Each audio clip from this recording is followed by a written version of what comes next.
Religion did not emerge to explain the universe. It emerged to stabilize human groups under existential uncertainty. From a brain science perspective, religion functions as an operating system that synchronizes threat perception, moral behavior, and long-term cooperation. Mythic narratives compress complex survival rules into emotionally resonant symbols that the brain can rapidly encode and transmit. This system reduced cognitive load in hostile environments, allowing groups to act cohesively without constant renegotiation of rules. Neural circuits associated with fear regulation, trust, and reward were co-opted by religious structures, making belief feel not optional but necessary.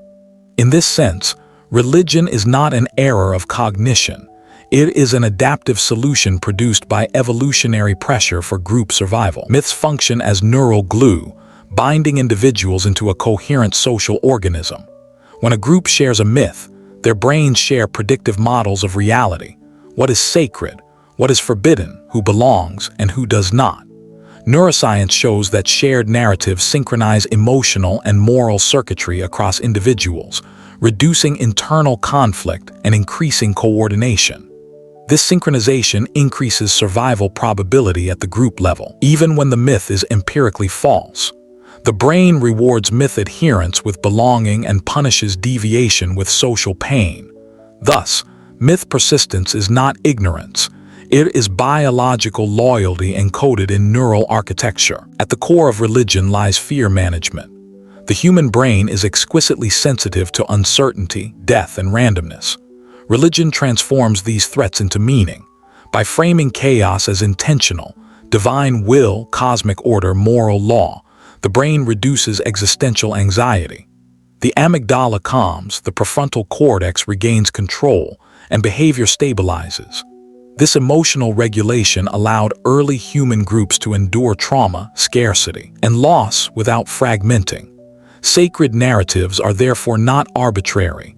They are neuro-emotional regulators designed by evolution to keep groups functional under stress. Religion became powerful because it enforced cooperation at scale. Myths encoded moral rules as sacred commands, making defection costly not only socially, but existentially. Brain systems that evolved to avoid punishment and seek approval became aligned with religious obedience.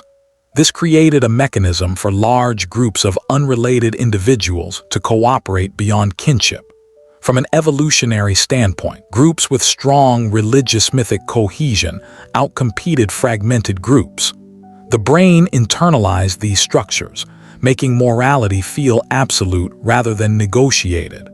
Religion thus served as a biological technology for large-scale social organization. Although modern societies rely on science, law, and institutions, the brain still runs on ancient circuitry. The same neural systems that once sustained religious myths now attach to ideologies, nations, and movements. Group survival logic remains active, even when the threats are abstract. Understanding religion and myth through brain science allows us to see belief not as primitive error, but as inherited cognitive infrastructure. The challenge of the modern world is not eliminating myth, but upgrading it, aligning ancient survival circuits with empirical reality. This is one of the most critical intellectual tasks of our time.